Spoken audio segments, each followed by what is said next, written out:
Você sente que a sua mente não para um segundo? Que mesmo quando tudo parece bem, algo dentro de você continua inquieto? O estoicismo ensina que a paz interior não se conquista acumulando mais coisas, mas soltando em silêncio tudo aquilo que te rouba a calma. Hoje, você vai descobrir quais atitudes, pensamentos e hábitos estão destruindo sua serenidade e como libertar-se deles sem precisar provar nada para ninguém. Os grandes estoicos como Marco Aurélio e Sêneca sabiam que o verdadeiro poder nasce do controle interno, não das reações externas. E se você aprender isso hoje, sua forma de viver muda completamente. Fica até o final, porque o último ponto pode transformar a maneira como você lida com o caos e as pessoas ao seu redor. Comenta aqui: eu escolho a calma. Essa simples frase vai lembrar você, e quem ler, de onde vem a verdadeira força. E para entender isso de forma profunda, a seguir você vai ouvir uma breve história. Uma história simples, mas que pode mudar completamente a maneira como você reage ao mundo. Comecemos. Era uma vez um homem chamado Adrian, que vivia preso em uma batalha invisível. Ele não lutava com ninguém em particular, mas sua mente estava em guerra o tempo todo. Ele se chateava quando alguém não o cumprimentava, ficava angustiado se não respondessem às suas mensagens e repassava repetidamente conversas passadas, pensando no que deveria ter dito. Todos os dias, Adrian chegava exausto sem entender porquê. Até que uma tarde, enquanto esperava o ônibus na chuva, uma senhora sentou-se ao seu lado. Ela olhou para ele e disse: "Filho, a vida pesa mais quando a gente carrega o que não lhe pertence." Essa frase o seguiu por dias. Ele começou a se observar. Descobriu que sua calma não se perdia pelo que acontecia lá fora, mas pelo que ele mesmo sustentava dentro. O desejo de sempre ter razão, a necessidade de aprovação, o costume de reagir a tudo. Então, pouco a pouco, ele começou a soltar. Não com grandes discursos, mas em silêncio. Soltou o hábito de discutir, as expectativas sobre os outros, os pensamentos que o desgastavam. E nesse silêncio, descobriu algo que nunca havia sentido: leveza. Porque às vezes a verdadeira paz não chega quando tudo está em ordem, mas quando você deixa de se apegar ao que não pode controlar. A calma não se encontra, se protege, e muitas vezes protegê-la significa calar e soltar. Se esta é a sua primeira vez no meu canal, peço que me ajude se inscrevendo e curtindo o vídeo. Assim, poderei continuar criando mais conteúdo como este no futuro. 1. Elimine a mentalidade fixa. A mentalidade fixa é uma prisão invisível que muitos habitam sem perceber. É aquele sussurro interior que diz: "eu sou assim", como se o ser fosse uma sentença em vez de um processo. Acreditar que não se pode mudar, que a inteligência ou o caráter estão determinados desde o nascimento, é como acorrentar a alma a uma cela de pedra. Pode-se ver o mundo, mas não tocá-lo. Essa mentalidade limita o crescimento porque apaga a possibilidade do aprendizado. Quando alguém pensa que já está definido, deixa de buscar, deixa de tentar, deixa de descobrir. O trágico é que muitas vezes nem é por falta de desejo, mas por medo. Medo de falhar, medo de não ser suficiente, medo de descobrir que poderia ter sido mais se tivesse se atrevido. Pensar que a inteligência ou o caráter são imutáveis gera uma estagnação silenciosa. Não há nada mais triste do que uma pessoa que envelhece repetindo os mesmos erros, as mesmas queixas, as mesmas desculpas. Não porque não tenha tido oportunidades, mas porque nunca se permitiu vê-las. A vida não castiga quem erra, mas quem se rende. Quem se apega a uma identidade rígida vive como uma árvore que se recusa a criar novas raízes. Sobrevive, mas não floresce. Olhar para o passado com nostalgia ou culpa é outro modo em que a mentalidade fixa se manifesta. Alguns se definem pelo que uma vez foram ou pelos erros que cometeram, como se o passado tivesse autoridade sobre o presente. Mas o passado não tem poder real. Só o tem quando é alimentado com pensamentos. Viver olhando para trás impede avançar, aprender e soltar. Os erros, se observados com humildade, são mestres. Cada tropeço guarda uma lição, e só quem tem a mente aberta pode ouvi-la. Exemplos dessa prisão não faltam.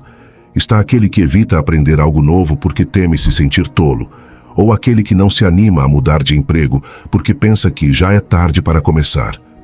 Também está quem se define por seus fracassos e repete frases como "eu não sirvo para isso" ou "sempre me sai mal". Essa pessoa não vive a realidade, vive seu próprio julgamento. A mente fixa converte as experiências em rótulos e os rótulos em grades. Os estoicos compreenderam há séculos que a verdadeira liberdade não está em controlar o mundo, mas em dominar a mente. Epicteto dizia que nenhum homem é livre a menos que seja dono de si mesmo. A mente, como um músculo, pode ser treinada. O que hoje parece impossível com prática, paciência e disciplina se torna natural. O domínio próprio não é rigidez, é flexibilidade consciente. A capacidade de se adaptar, de se observar sem julgamento, de decidir como responder ao que ocorre. Essa é a liberdade interior da qual falavam os sábios antigos. A identidade, na realidade, é mais maleável do que cremos. Não é uma essência fixa, mas um conjunto de hábitos, crenças e emoções repetidas. O que chamamos de eu não é mais que a soma de decisões que tomamos diariamente. Se mudam nossas decisões, muda também nossa identidade. Não somos pedra, somos argila. Cada ação, cada pensamento, cada renúncia ou escolha molda uma versão nova de nós mesmos. Aferrar-se a uma imagem do passado é esquecer que a vida é mudança. A mentalidade do aprendiz nasce quando compreendemos que sempre há algo a melhorar, algo a entender melhor, algo que podemos fazer de outra forma. Não se trata de viver insatisfeitos, mas de viver despertos. Perguntar-se, o que posso aprender com isto? Transforma qualquer situação, inclusive as mais dolorosas, em um terreno fértil. O aprendiz não teme errar, porque entende que o erro não é um inimigo, mas um sinal do caminho. Os erros, as críticas e os fracassos são espelhos que refletem o que ainda não desenvolvemos. A pessoa com mentalidade fixa os evita. A que busca crescer os abraça. Onde uma vê humilhação, a outra vê oportunidade. Onde uma se fecha, a outra se expande. Cada fracasso bem compreendido é uma semente de sabedoria. Por isso, o crescimento pessoal não é uma questão de sorte nem de talento, mas de atitude.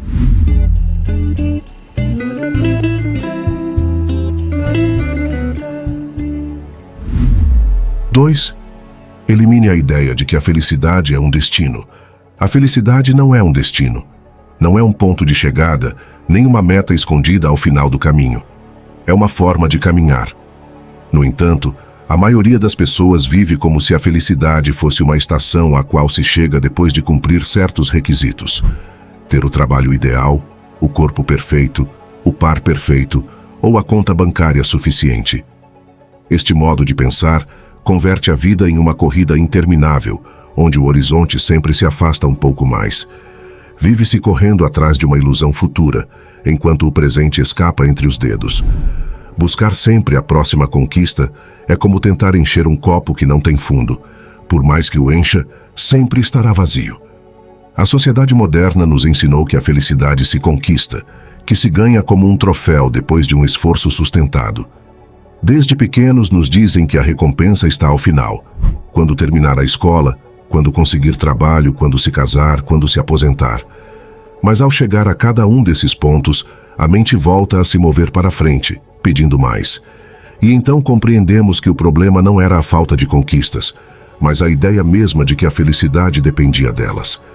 Essa mentalidade nos faz viver em uma espécie de espera eterna, adiando a vida real em nome de uma promessa que nunca se cumpre. A vida, no entanto, ocorre no percurso. Está no passo que dá hoje, não na meta que imagina amanhã. Os grandes momentos, as promoções, os prêmios, as celebrações, são só lampejos breves dentro de um caminho muito mais longo. Se baseamos nossa felicidade unicamente nesses momentos, condenamos os dias comuns ao esquecimento. Mas é precisamente aí, no cotidiano, onde se constrói a plenitude. Na xícara de café da manhã, na saudação amável, no trabalho feito com cuidado, no silêncio compartilhado com alguém que ama.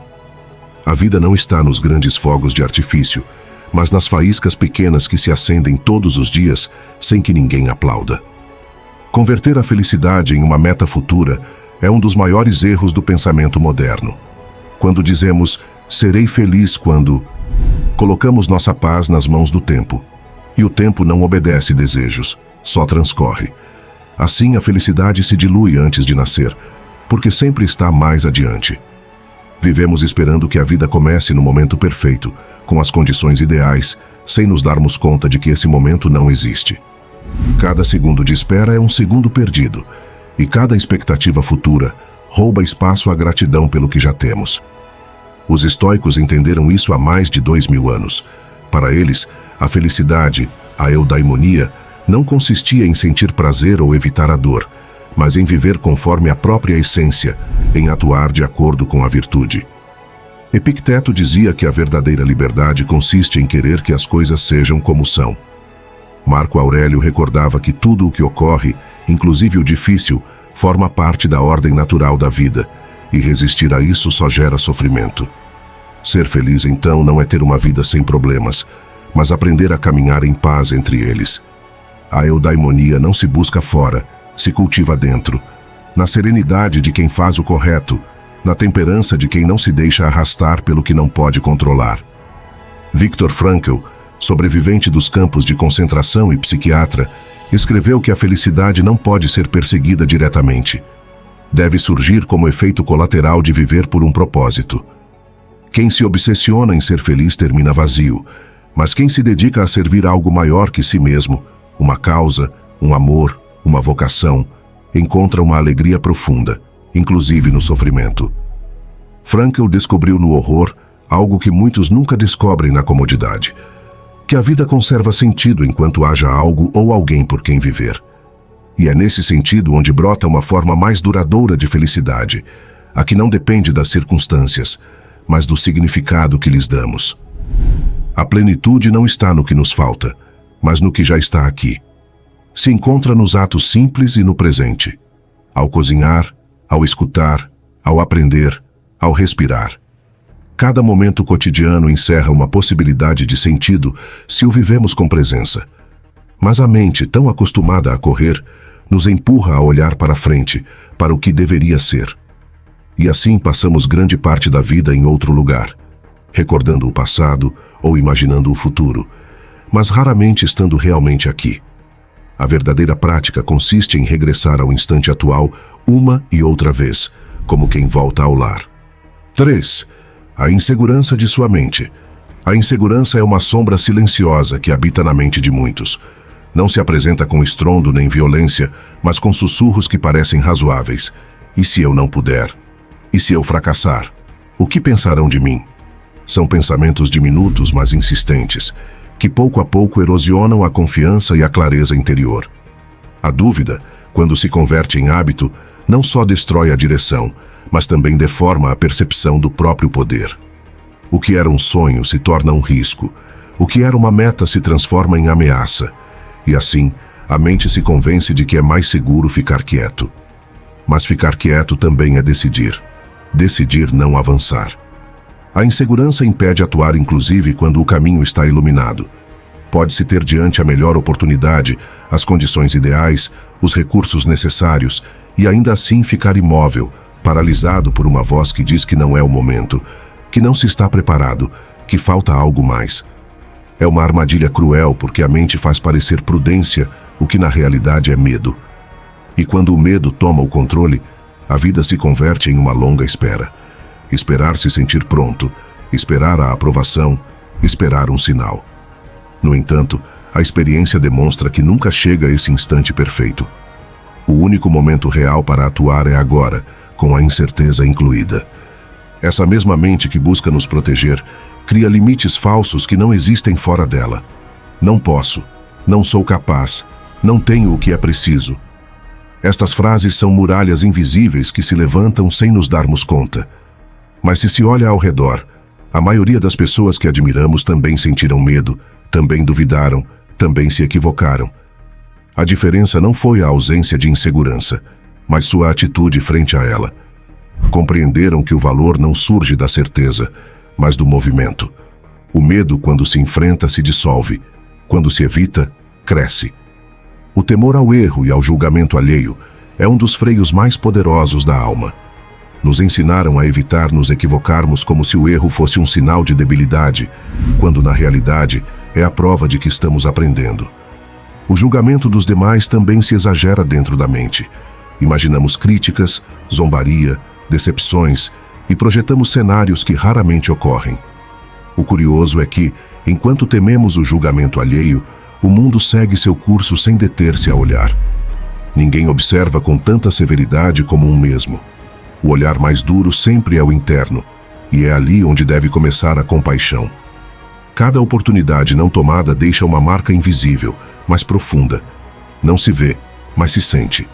É um vazio que se acumula com os anos, uma sensação de que algo ficou pendente, de que poderíamos ter feito mais. Essa sensação não se cura com sucesso exterior, nem com distrações. Só se alivia quando começamos a atuar desde a confiança. A insegurança nos rouba algo mais que conquistas. Nos rouba a experiência de descobrir quem poderíamos ser se nos atrevêssemos. Com o tempo, a insegurança termina distorcendo a autopercepção. Começamos a nos ver através da lente do medo, e tudo o que fazemos parece insuficiente. O talento se minimiza, os avanços se ignoram, os méritos se justificam com sorte. Assim se reduz o potencial, não porque falte capacidade, mas porque se apaga a fé em si mesmo. Viver em pequeno é aceitar uma versão diminuída da própria grandeza. É caminhar com a cabeça gaixa quando a alma nasceu para olhar o horizonte. A porta à mudança sempre esteve aberta. Nunca houve um muro real, só uma trava mental que fazia crer que sair era impossível. Às vezes basta uma decisão clara para romper anos de dúvidas. Marco Aurélio dizia que o verdadeiro temor não é a morte, mas não ter vivido realmente. Viver a meias, viver temendo, viver duvidando, é uma forma de desperdiçar o tempo mais valioso, o presente. A insegurança não define quem és, só reflete quanto esqueceste confiar em ti. 4. Elimine o hábito de deixar as coisas para depois. O hábito de deixar as coisas para depois é um dos maiores ladrões de vida. À primeira vista parece inofensivo. Uma pequena demora, uma decisão adiada, uma ideia que amanhã retomaremos com mais energia ou clareza. Mas essa ilusão do amanhã é frágil, quase uma fantasia. O que existe, o único que realmente pertence ao ser humano, é o presente. Cada vez que dizemos depois, estamos cedendo um fragmento de nossa vida ao vazio do tempo que não volta. Não se trata só de perder horas ou dias, mas de apagar pouco a pouco a força interior que nos empurra a crescer, a atuar, a construir sentido. Postergar é um ato de dúvida disfarçado de prudência. Dizemos que esperamos o momento adequado, mas no fundo tememos o movimento, a exposição, o risco. Queremos garantias antes de avançar, como se a vida oferecesse alguma. Essa espera interminável é a armadilha que debilita a vontade. Cada dia que se adia uma ação é uma oportunidade perdida de aprender, de falhar, de melhorar, de descobrir. Não há crescimento sem movimento, e não há movimento sem decisão. Por isso, quem posterga, ainda que o faça com 1000 razões válidas, se encerra em uma jaula invisível onde os sonhos envelhecem antes de nascer. O tempo não se detém nem se negocia. Tolstói recordava que o presente é o único tempo verdadeiramente nosso, e tinha razão. O passado já é memória, e o futuro só uma promessa incerta. Viver esperando um melhor momento é como olhar um relógio sem ponteiros. Tudo o que pode ser feito, tudo o que pode ser mudado, só pode ocorrer agora. Nessa consciência se esconde o verdadeiro poder de transformação. Atuar sem garantias, sem condições perfeitas, confiando em que o simples fato de avançar cria o caminho. A areia do tempo nunca se detém. O que não faz hoje, o que decide postergar, se perde irremediavelmente. É comum crer que o tempo é uma linha infinita, mas a verdade é que é uma corda curta que se encurta mais com cada respiração. A ação diferida, por mínima que seja, erosiona a conexão entre intenção e resultado. E quando essa distância se faz costume, a alma se adormece. Por isso, os sábios insistiam na urgência de viver despertos, atentos, conscientes de que cada instante não é um passo rumo à vida, mas a vida mesma. Atuar sem esperar a perfeição é o segredo de quem avança. A perfeição não existe antes de começar. Se constrói no caminho, entre erros e correções. Esperar dominar a arte antes de praticá-la é negar-se à possibilidade de aprender. Quem atua, ainda que seja com medo, desenvolve uma força interior que nenhum pensamento imóvel pode igualar. É o movimento, não a intenção, o que transforma a realidade. Por isso a ação, inclusive pequena, tem um valor imenso. Rompe a inércia, desperta a mente e ensina ao corpo que o agora é o único terreno fértil. Os pequenos gestos cotidianos, quando se fazem hoje, mudam destinos. Não há grandes transformações sem uma constância de atos diminutos. Uma página escrita, uma conversa iniciada, uma chamada feita, um passo dado. Tudo conta. O erro comum é menosprezar o pequeno, crer que só os grandes saltos merecem reconhecimento. Mas a verdade é que o universo se constrói à base de detalhes, e cada decisão imediata, por humilde que pareça, altera o rumo do que seremos amanhã. O que começa hoje, ainda que seja torpemente, já está mais perto de sua meta que quem segue planejando na quietude do pensamento. A frase guia de quem vive com propósito poderia ser: não espero o momento adequado, crio o momento agora. Esta mentalidade separa os sonhadores dos fazedores. Os primeiros imaginam futuros brilhantes, os segundos os constroem passo a passo, sem pedir permissão ao medo nem ao tempo. Criar o momento é assumir a responsabilidade total da própria vida, compreender que não há condições externas que garantam o sucesso, só a decisão interna de começar. Cada ação imediata é uma declaração silenciosa de poder. Eu escolho avançar, aqui e agora. 5. Elimine os maus hábitos que destroem corpo e mente. É impossível manter uma mente positiva em um entorno ou estilo de vida negativo. A mente necessita espaço, ordem e silêncio para florescer, mas quando está aprisionada em um corpo esgotado, em rotinas caóticas ou em estímulos constantes, se murcha pouco a pouco. A serenidade não pode nascer da desordem, nem a clareza pode crescer entre os excessos. A mente, o corpo e o espírito não são compartimentos separados. São uma só corrente que se alimenta ou se envenena com o que escolhes cada dia. O pensamento mais elevado não pode se sustentar se o corpo está doente de hábitos que o debilitam, e o corpo mais forte se afunda quando a mente está cheia de pensamentos escuros. Cuidar um é cuidar os três. Os maus hábitos físicos e mentais erosionam a energia e a clareza com o tempo. Não o fazem de golpe, mas lentamente, como a gota que perfura a pedra ou como o óxido que avança em silêncio até corroer tudo o que toca. Uma noite sem descanso não destrói tua vitalidade, mas 100 noites sem dormir bem te convertem em uma sombra. Um pensamento negativo não arruína teu ânimo, mas milhares deles, repetidos dia após dia, constroem uma prisão invisível da qual custa escapar. Assim é como o autodesgaste ocorre, de forma imperceptível, sem alarmes, sem estrondo. O que começa como um pequeno descuido se converte em uma forma de viver. O corpo, quando é maltratado, se defende com sinais: o cansaço, o peso, a dor. A mente também se defende, com ansiedade, apatia ou confusão. Mas aprendemos a ignorar esses sinais, a tapá-los com distrações, com telas, com ruído. Nos tornamos espertos em fugir de nós mesmos. No entanto, nenhuma fuga é eterna. Cedo ou tarde o corpo cobra a fatura, a mente reclama a atenção e a alma exige coerência. Não se pode construir uma vida forte sobre alicerces debilitados pelos excessos e a falta de disciplina. Não é falta de conhecimento o que impede a mudança, mas falta de decisão. Todos sabemos o que deveríamos fazer: comer melhor, dormir mais, deixar o que nos dana, falar com mais calma, pensar com mais clareza. O problema não é sabê-lo, é decidir fazê-lo. Mudar um hábito exige enfrentar-se a um mesmo, a essa parte interna que se resiste ao esforço e prefere o prazer imediato. E aí é onde começa a verdadeira batalha. Não é uma guerra contra o mundo nem contra os demais, mas contra a própria comodidade, a própria inércia, a própria debilidade. Cada vez que escolhes postergar, te rendes um pouco. Cada vez que escolhes atuar, te fortaleces.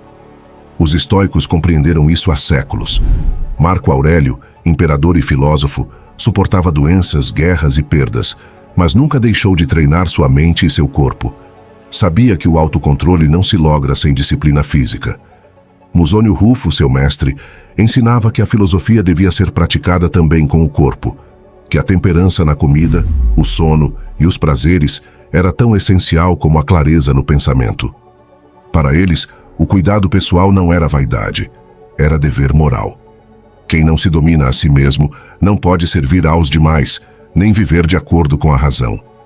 Não pode haver virtude sem cuidado do corpo, nem clareza com excessos. Uma vida virtuosa exige equilíbrio. Se o corpo é um campo de batalha, a mente se converte em vítima. Se o corpo é cuidado com respeito, a mente se eleva e se torna mais ligeira. Comer com moderação, descansar sem culpa, exercitar-se sem obsessão, são atos de harmonia que devolvem a energia necessária para pensar com profundidade e atuar com justiça. Os excessos em troca, sejam de prazer, de trabalho ou de pensamento, terminam por quebrar o equilíbrio interior. O sábio não busca o extremo, busca o ponto médio onde a alma e o corpo se sustentam mutuamente. 6. Elimine a necessidade de querer controlar tudo. Há uma fadiga silenciosa que muitos carregam sem se dar conta, a de tentar controlar o incontrolável. Nos levantamos cada dia com planos, listas, expectativas e no fundo albergamos uma crença sutil, que se somos o bastante cuidadosos, o bastante atentos, o bastante fortes, tudo sairá exatamente como imaginamos. Mas essa é uma ilusão. O mundo não está feito para obedecer nossos desejos. A vida, com seu fluxo impredecível, com seu ritmo que ninguém maneja, se encarrega de nos recordar uma e outra vez que não somos donos de tudo o que ocorre. E quanto mais nos resistimos a essa verdade, mais sofremos. A ilusão do controle é como uma corda que tensionamos com nossas próprias mãos. Quanto mais forte a seguramos, mais nos corta. Cremos que ao planejar cada detalhe, ao vigiar cada movimento, evitaremos o caos. No entanto, o custo é a tensão constante, a ansiedade, o esgotamento mental. Vivemos em estado de alerta, reagindo ante o imprevisto como se fosse uma ameaça pessoal. Mas a realidade não conspira contra nós, simplesmente segue seu curso. Querer controlar tudo é como pretender deter o vento com os braços abertos. Não só é inútil, é destrutivo. O estoicismo ensina que a serenidade não se encontra em dominar as circunstâncias, mas em dominar a resposta. Soltar não é render-se, é compreender que o poder maior não está em impor, mas em aceitar. Quando um solta, deixa de lutar contra a corrente e começa a fluir com ela.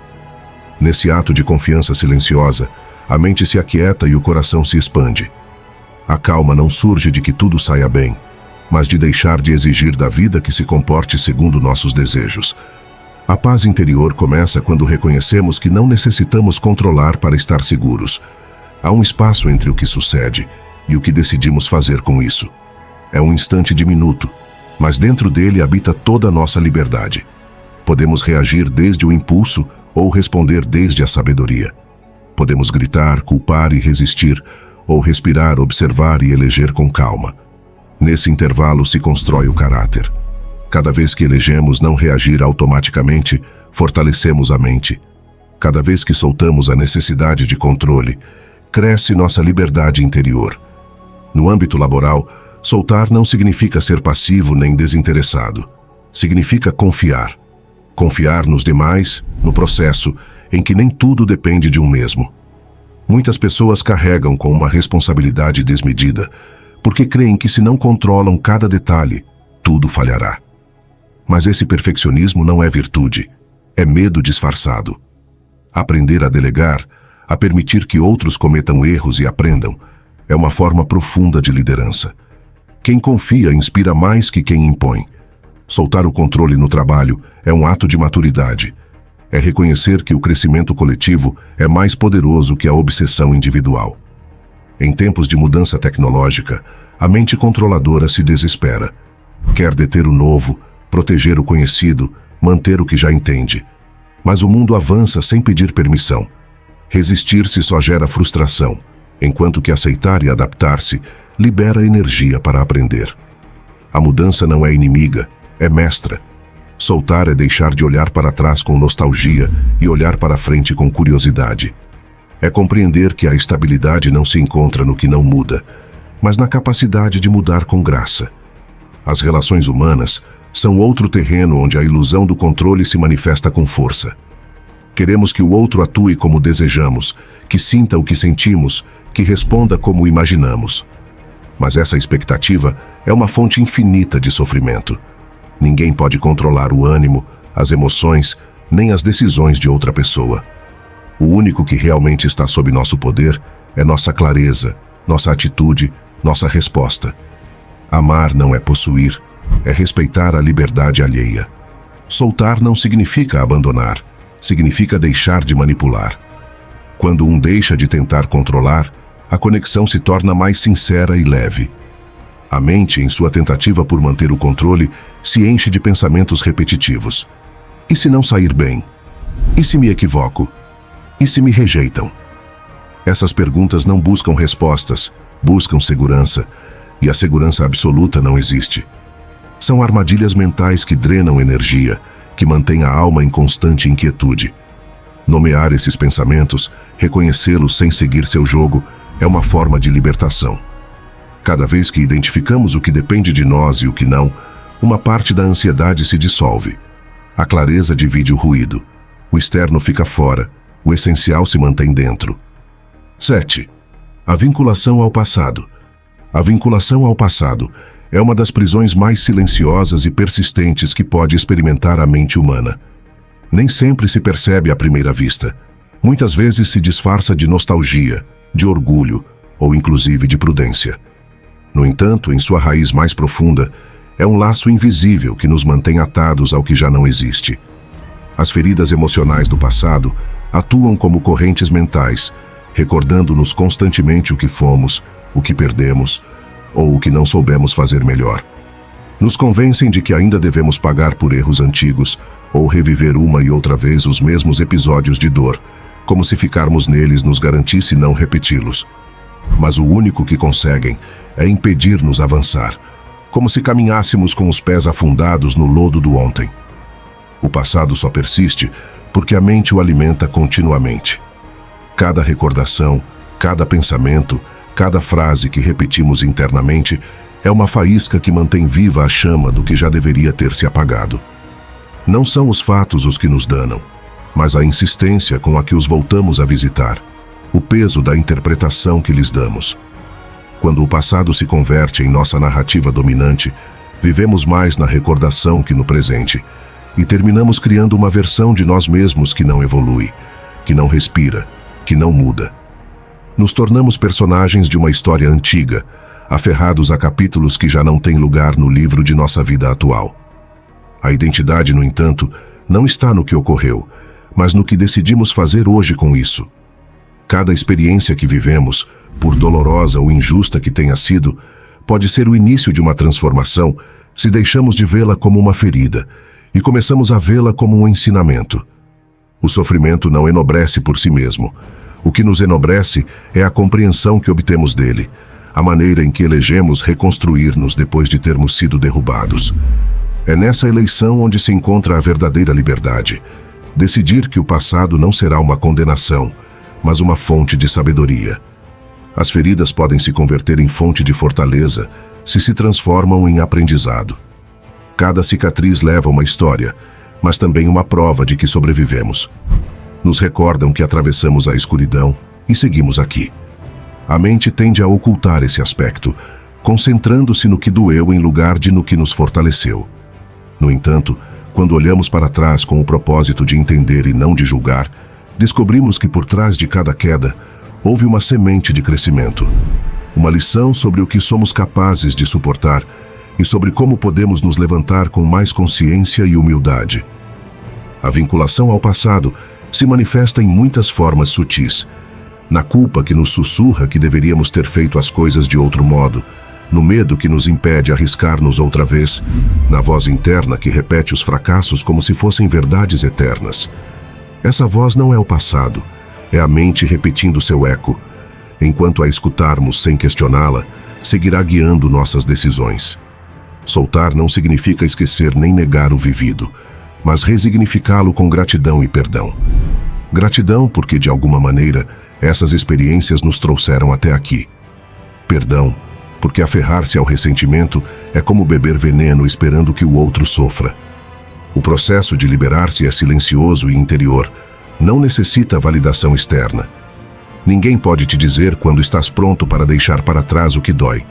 Só tu podes sentir o momento em que o peso se torna insuportável e decide soltá-lo. Às vezes, essa libertação chega em uma conversa sincera, em uma lágrima contida, ou em um instante de clareza enquanto caminha sozinho. Não há rituais grandiosos nem aplausos para quem decide sanar, porque a verdadeira cura ocorre no silêncio da consciência, onde deixamos de lutar contra o que foi e começamos a viver o que é. 8. Seu ambiente influi no estado de calma. Em um mundo onde a velocidade e o estímulo constante são a norma, a calma parece um luxo reservado para retiros espirituais ou férias na montanha. No entanto, a ciência e a experiência cotidiana revelam algo mais profundo. Nosso ambiente imediato, o espaço onde vivemos, trabalhamos e nos relacionamos, atua como um diretor silencioso de nosso estado emocional. Não se trata só de decoração ou estética. Cada elemento, desde a iluminação até os sons ambientais, molda nossa química cerebral, influi em nossos níveis de estresse e determina se nos sentimos ancorados ou dispersos.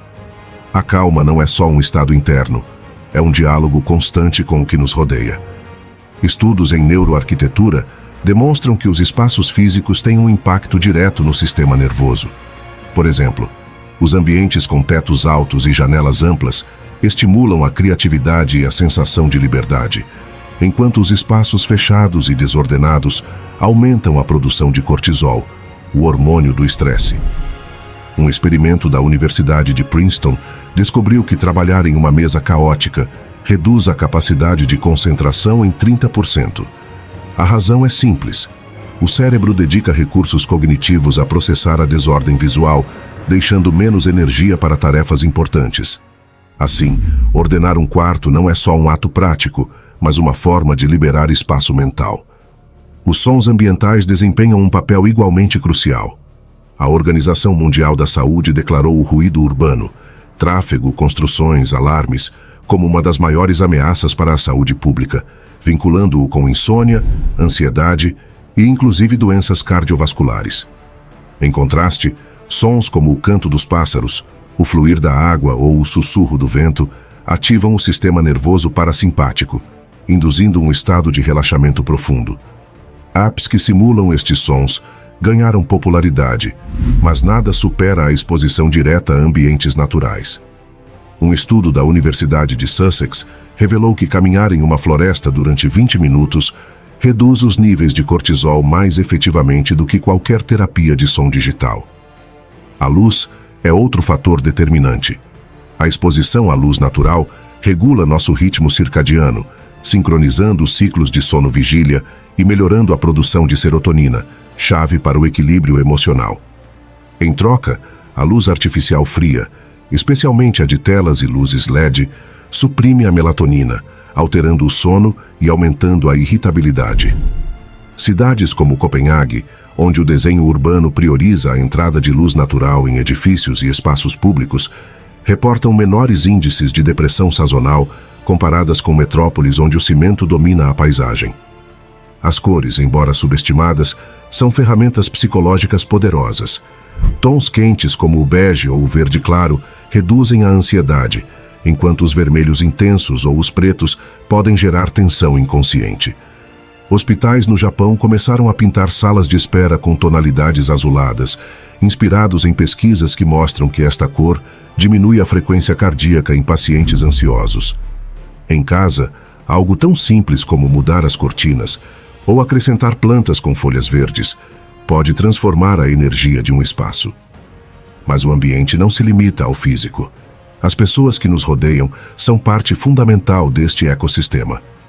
As emoções são contagiosas, um fenômeno respaldado pela neurociência dos neurônios espelho.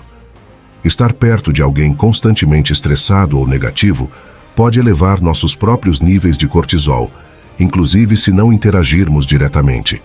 Pelo contrário, nos rodearmos de pessoas que praticam a calma, através da respiração consciente, a escuta ativa ou o humor sadio, cria um campo de ressonância que favorece a serenidade coletiva. Empresas como Google capitalizaram este princípio, desenhando espaços de trabalho que fomentam interações positivas e áreas de descanso onde as equipes podem resetar sua energia. O ambiente digital, onipresente na era atual, é talvez o fator mais paradoxal. Por um lado, as redes sociais e as notificações constantes fragmentam nossa atenção, gerando uma sensação de urgência artificial que erode a calma. Um relatório da Universidade da Califórnia assinalou que o trabalhador médio verifica seu e-mail 74 vezes ao dia, com picos de estresse associados a cada interrupção. Por outro, ferramentas como apps de meditação, podcasts relaxantes ou ambientes virtuais de natureza imersiva podem se converter em aliados para contrastar o caos. A chave está na higiene digital. Desativar notificações desnecessárias, estabelecer horários sem telas e curar conscientemente os conteúdos que consumimos. A nível comunitário, o desenho urbano influi massivamente na calma coletiva. Cidades como Singapura ou Zurique, que integram parques, ciclovias e áreas de pedestres em seu planejamento, reportam maiores níveis de bem-estar cidadão. O acesso a espaços verdes não é um luxo, mas um direito de saúde mental.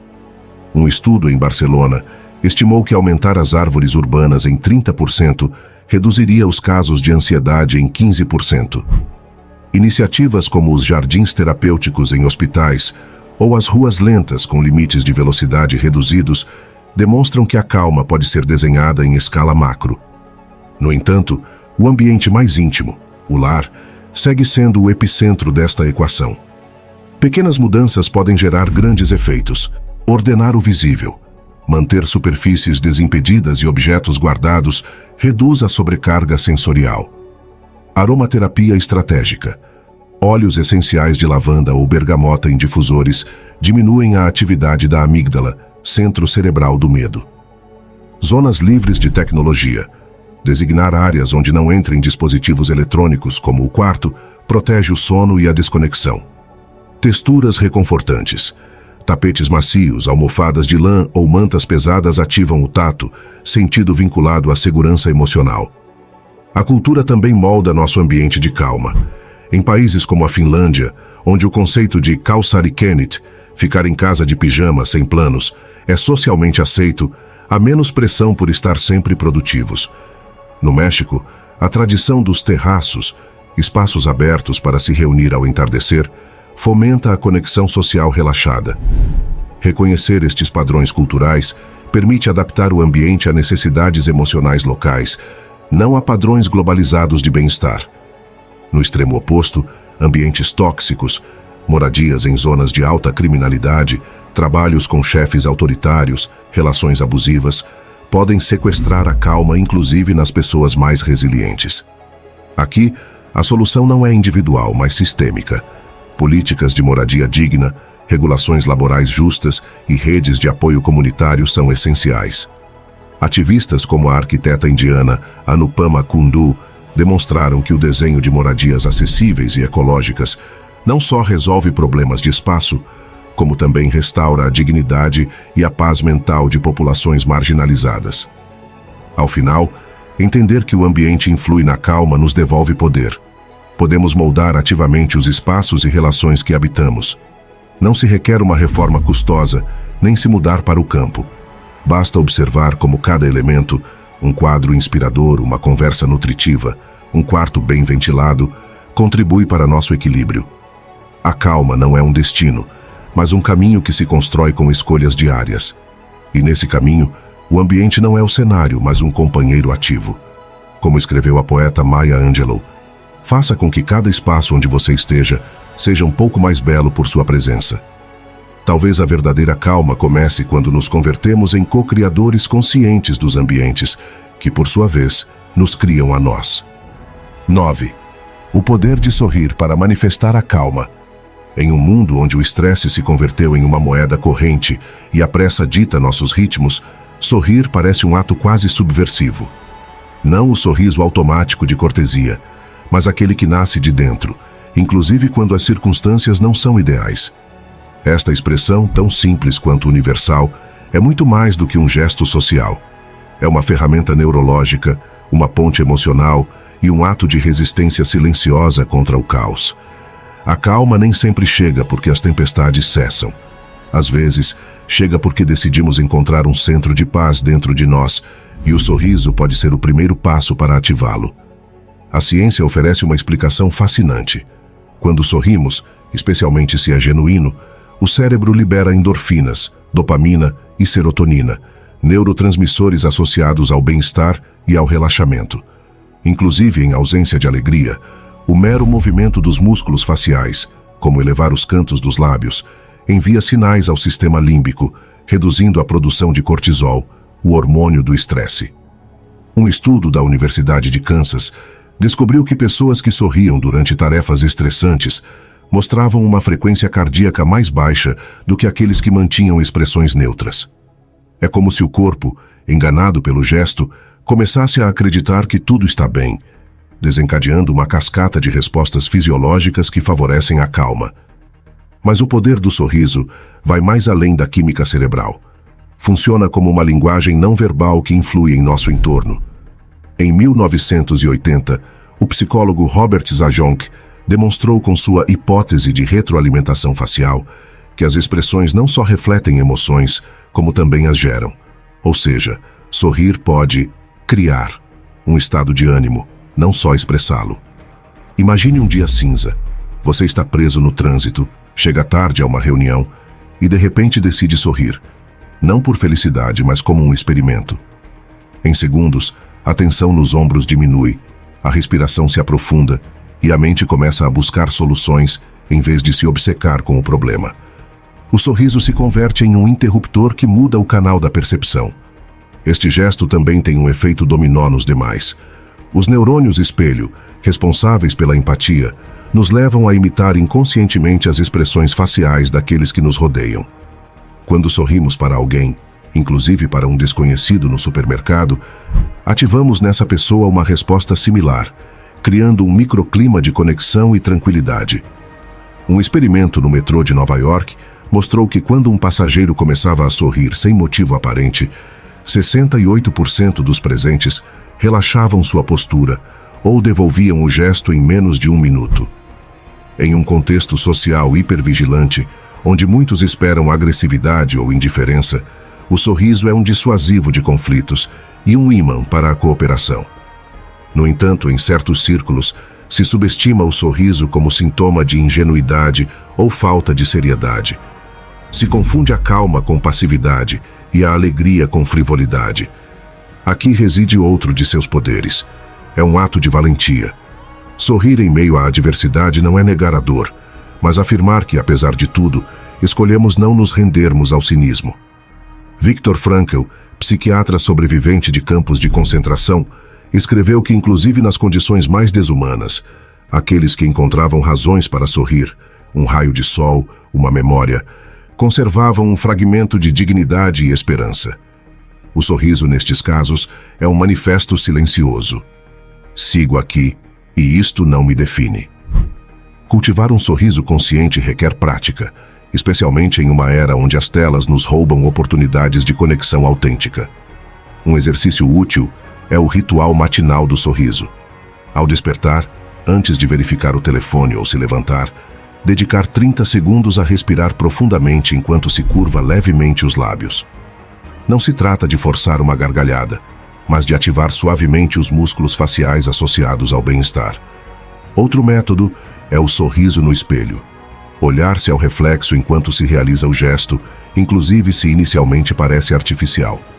Com o tempo, o cérebro associa esta imagem com estados positivos, reforçando o circuito de calma. Em momentos de tensão interpessoal, o sorriso pode ser um salva-vidas. Diante de uma discussão, um gesto amável, não zombeteiro nem condescendente, desativa a escalada de emoções negativas. Isto não implica diminuir a importância do conflito, mas recordar que a conexão humana precede a resolução de problemas.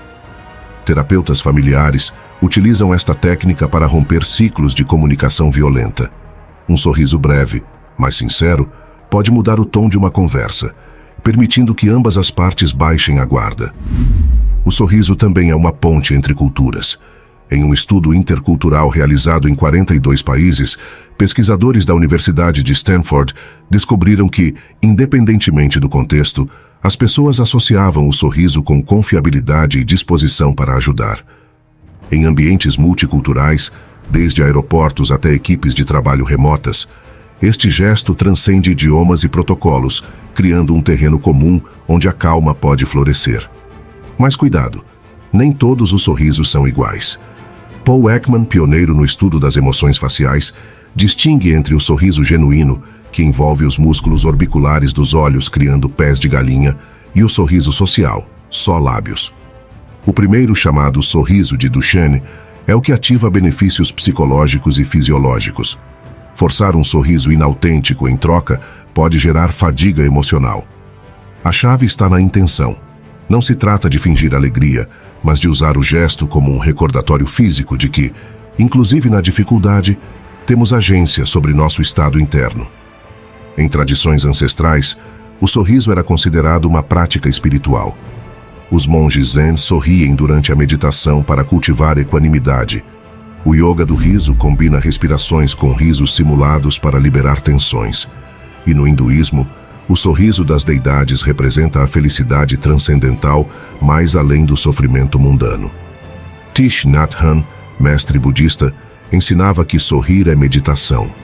Sugeria colocar recordatórios visuais, uma flor, uma palavra, para praticar sorrisos conscientes ao longo do dia, transformando momentos banais em atos de presença.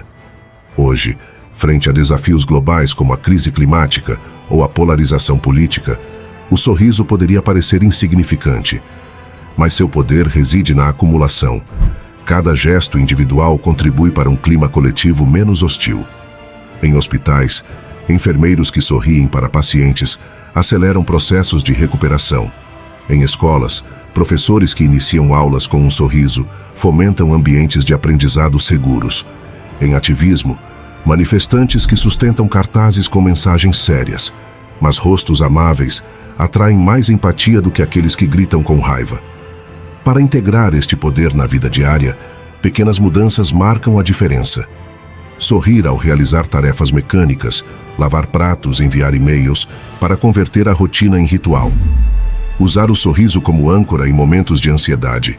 Quando surgir uma preocupação, respirar fundo 3 vezes com um leve sorriso. Praticar o sorriso interno.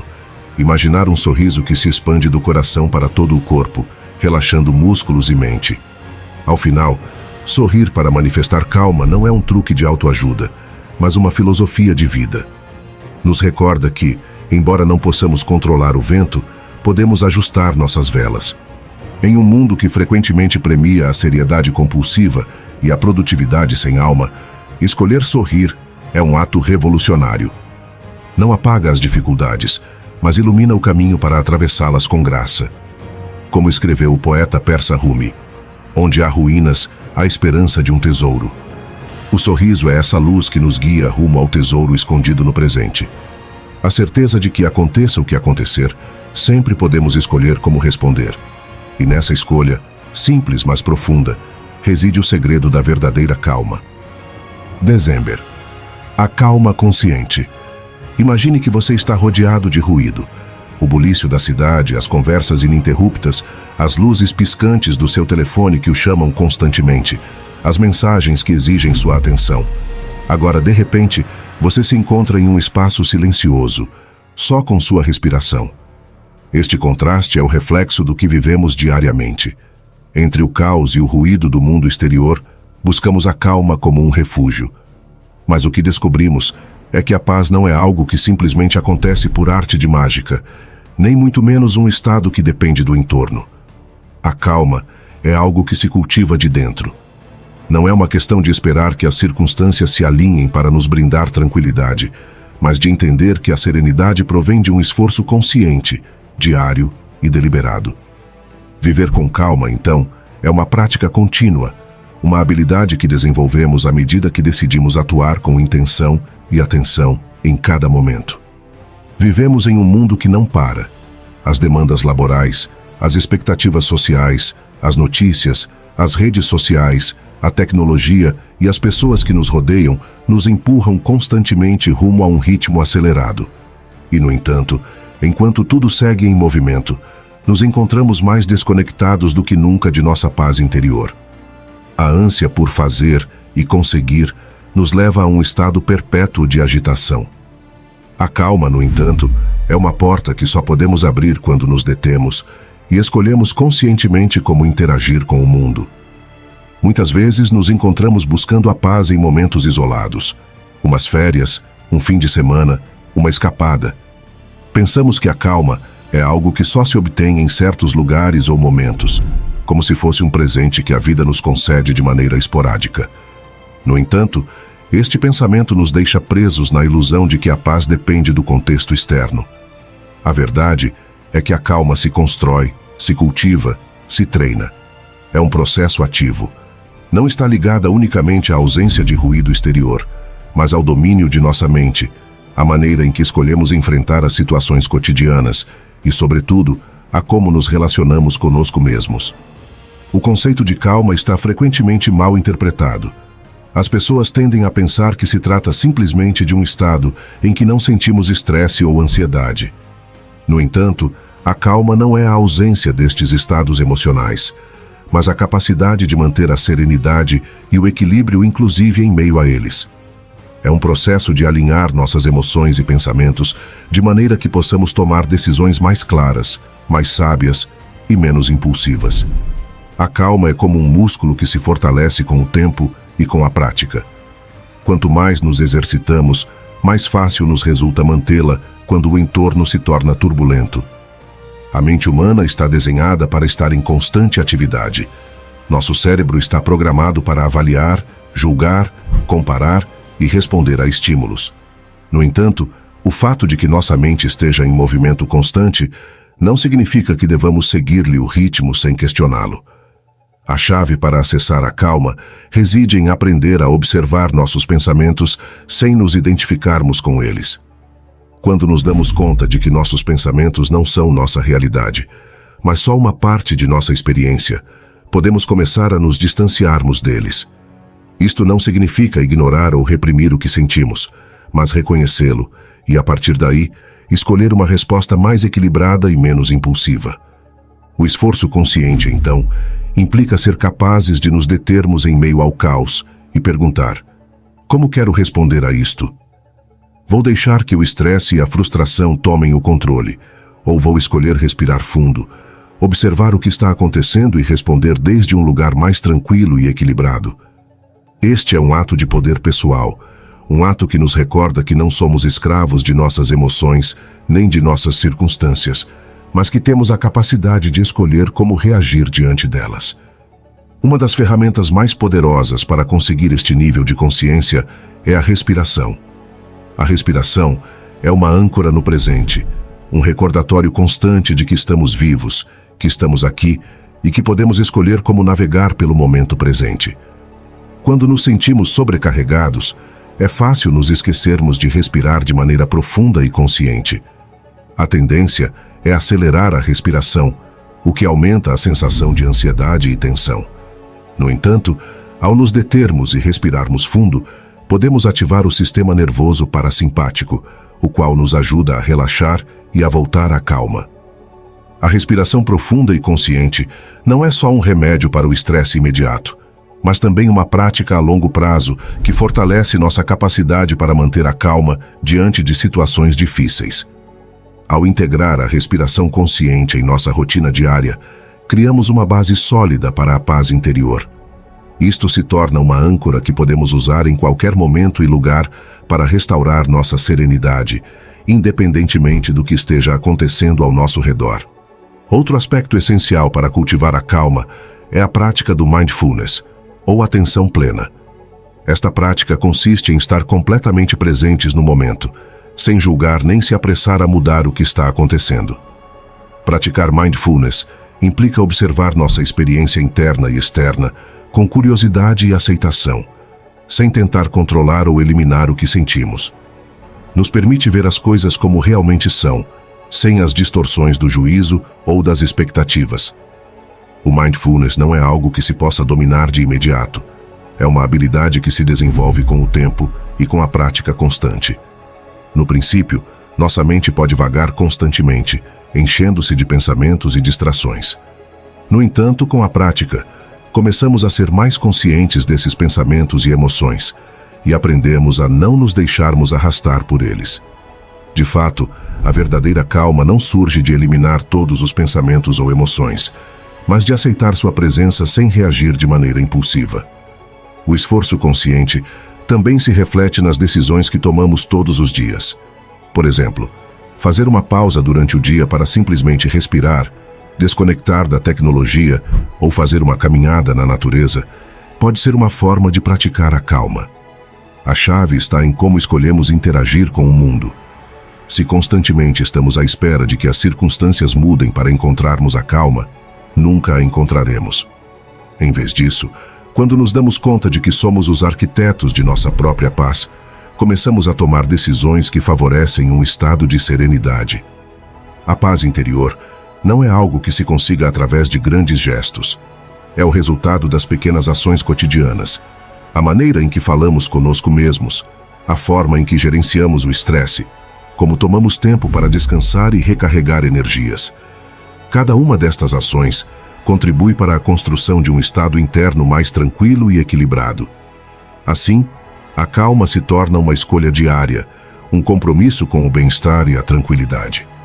À medida que praticamos este esforço consciente, descobrimos que não precisamos escapar do mundo para encontrarmos a paz. A calma não depende da ausência de ruído exterior, mas de nossa capacidade para encontrar silêncio e serenidade em nosso interior, inclusive quando tudo ao nosso redor está em movimento. Com o tempo, aprendemos a manter a calma inclusive nos momentos mais desafiadores, porque treinamos nossa mente para responder com sabedoria e equilíbrio, sem nos deixarmos arrastar pelas emoções ou os pensamentos reativos. A calma, então, não é algo que chega por acidente. É uma prática constante, uma forma de vida que cultivamos cada dia com nossas decisões e ações. Requer dedicação, paciência e vontade para mudar a forma em que nos relacionamos com o mundo e conosco mesmos. E embora o caminho rumo à paz interior possa ser longo e às vezes desafiador, cada passo que damos nos aproxima mais da serenidade que tanto ansiamos. A calma é, em última instância, o resultado de um esforço consciente e decidido por encontrar a paz em meio ao caos. 11. Invista no descanso. O sono é um dos aspectos mais essenciais da vida humana e, no entanto, em muitas ocasiões o damos por garantido. Em uma sociedade que valoriza a produtividade, a multitarefa e a constante conexão, o descanso se viu relegado a um segundo plano. Dormir bem, no entanto, não é só uma necessidade biológica. É uma ferramenta poderosa para o bem-estar mental, emocional e físico. A qualidade de nosso sono tem um impacto direto sobre como nos sentimos, como pensamos e como gerenciamos as emoções. Uma mente tranquila e equilibrada é, em grande parte, um reflexo de uma boa noite de descanso. Se conseguirmos cultivar hábitos que favoreçam um sono reparador, poderemos experimentar uma maior clareza mental, uma melhor regulação emocional e uma capacidade aumentada para enfrentar os desafios da vida cotidiana. Em nossa sociedade moderna, parece que sempre estamos correndo contra o relógio. O estresse, as demandas laborais, as responsabilidades familiares e o acesso constante à informação podem dificultar que nossos corpos e mentes relaxem adequadamente ao final do dia. De fato, os números sobre transtornos do sono são alarmantes. Cada vez mais pessoas experimentam insônia, interrupções do sono e uma qualidade de descanso deficiente. No entanto, não devemos subestimar o poder do sono. Dormir bem não é um luxo, é uma necessidade fundamental para manter uma mente em calma e, portanto, é uma peça-chave para nosso bem-estar geral. Quando falamos de dormir bem, não nos referimos só à quantidade de horas que passamos na cama, mas à qualidade do sono que obtemos. O sono reparador é um processo complexo durante o qual o cérebro e o corpo se regeneram, consolidam memórias e reforçam as conexões neuronais necessárias para um rendimento ótimo no dia seguinte. Durante o sono, o cérebro processa emoções, resolve problemas, organiza memórias e filtra informação. A fase REM, movimento ocular rápido, em particular, está estreitamente vinculada com a consolidação da memória e o processamento emocional. Um sono de má qualidade pode interferir com estes processos e gerar um desequilíbrio emocional que, a longo prazo, afeta a saúde mental. Quando não dormimos o suficiente ou nossa qualidade de sono é deficiente, nosso cérebro não tem a oportunidade de realizar seu trabalho de limpeza e restauração. Isto pode resultar em um aumento da ansiedade, o estresse e a irritabilidade. As emoções se tornam mais difíceis de regular, a tomada de decisões se torna mais impulsiva e nossa capacidade para resolver problemas se vê reduzida. Além disso, a falta de sono interrompe o equilíbrio dos neurotransmissores no cérebro, como a serotonina, a dopamina e o cortisol, o que pode desencadear um ciclo de esgotamento e angústia emocional. Por outro lado, dormir bem ajuda a regular o sistema nervoso e permite que o cérebro recupere e armazene informação, o que facilita a clareza mental e a tomada de decisões. A falta de sono, em troca, altera o funcionamento das áreas cerebrais responsáveis pela emoção e a memória. Isto significa que, quando descansamos adequadamente, somos mais capazes de gerenciar o estresse de maneira efetiva e de manter uma mente clara e calma frente aos desafios. O estresse é uma resposta natural do corpo diante de situações que percebemos como ameaças ou demandas excessivas. No entanto, quando o estresse se torna crônico e não podemos relaxar adequadamente, o impacto negativo sobre a mente e o corpo é profundo. A relação entre o sono e o estresse é bidirecional. O estresse pode dificultar que conciliemos o sono e, por sua vez, a falta de sono pode aumentar nossos níveis de estresse. Este ciclo vicioso pode ser debilitante, mas, afortunadamente, existem estratégias que podemos implementar para rompê-lo. Uma das formas mais efetivas de reduzir o estresse é nos certificarmos de que estamos dormindo o suficiente. Durante as fases mais profundas do sono, o corpo tem a oportunidade de relaxar completamente e o sistema nervoso parasimpático, que se ativa durante o descanso, ajuda a reduzir os níveis de cortisol, o hormônio do estresse. Este processo ajuda a restaurar o equilíbrio emocional, a reduzir a ansiedade e a acalmar a mente. Ao dormir bem, damos ao nosso corpo e mente o tempo necessário para se recuperarem e para enfrentarem os desafios com uma perspectiva mais serena e clara. Além disso, a qualidade do sono influi diretamente em nossa capacidade para regular as emoções. Um sono reparador permite que nosso cérebro processe as emoções de maneira efetiva, o que resulta em uma maior resiliência emocional e uma melhor capacidade para enfrentar situações estressantes sem se sentirem sobrecarregados. Quando dormimos o suficiente, somos mais capazes de ver os problemas de maneira objetiva, em vez de reagirmos de maneira impulsiva ou com ansiedade. A clareza mental que se obtém de um sono reparador nos permite manter a calma, inclusive em meio à pressão ou o caos. O sono é um processo que se vê profundamente influenciado por nossos hábitos e rotinas diárias. Para manter uma mente em calma, não só é importante dormir o suficiente, como também criar um entorno que favoreça o descanso. Em muitos casos, os problemas de sono podem ser o resultado de hábitos que interrompem o ciclo natural do corpo. O uso excessivo de dispositivos eletrônicos, o consumo de cafeína, o estresse acumulado e a falta de uma rotina consistente podem dificultar o descanso de qualidade. Portanto, cultivar hábitos que promovam o sono reparador é essencial para manter uma mente tranquila e equilibrada. Uma das primeiras recomendações para melhorar a qualidade do sono é estabelecer uma rotina regular. O corpo tem um relógio interno chamado ritmo circadiano, que regula o ciclo de sono e vigília. Ao nos deitarmos e nos levantarmos à mesma hora todos os dias, ajudamos a sincronizar nosso relógio biológico, o que facilita que conciliemos o sono e melhoramos a qualidade do descanso. Também é importante criar um ambiente de sono confortável. Um quarto escuro, fresco e silencioso favorece o relaxamento e o descanso profundo. Outra chave é a higiene do sono, que implica adotar hábitos que promovam um descanso reparador. Evitar as telas, telefones, computadores, televisores, antes de se deitar é fundamental, já que a luz azul que emitem estes dispositivos interrompe a produção de melatonina, o hormônio responsável por regular o sono. Além disso, evitar o consumo de cafeína e alimentos pesados pela tarde e noite é essencial para evitar a interrupção do sono. Praticar técnicas de relaxamento, como a meditação ou a respiração profunda antes de dormir, também pode ser útil para reduzir a ansiedade e preparar o corpo para o descanso. O exercício regular também desempenha um papel crucial na melhora do sono. A atividade física, especialmente durante o dia, ajuda a regular os padrões de sono e a reduzir a ansiedade.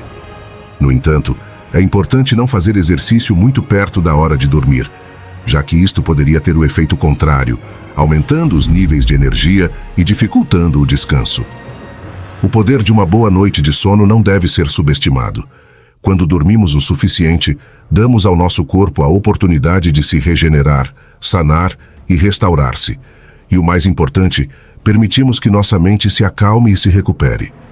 O sono adequado nos permite gerenciar nossas emoções com maior facilidade, tomar decisões mais claras e sermos mais resilientes frente aos desafios da vida. Em última instância, um bom descanso não só melhora nossa saúde física, como também é um pilar fundamental para manter uma mente serena e equilibrada. É essencial que reconheçamos a importância do sono como um componente essencial de nossa saúde mental e emocional.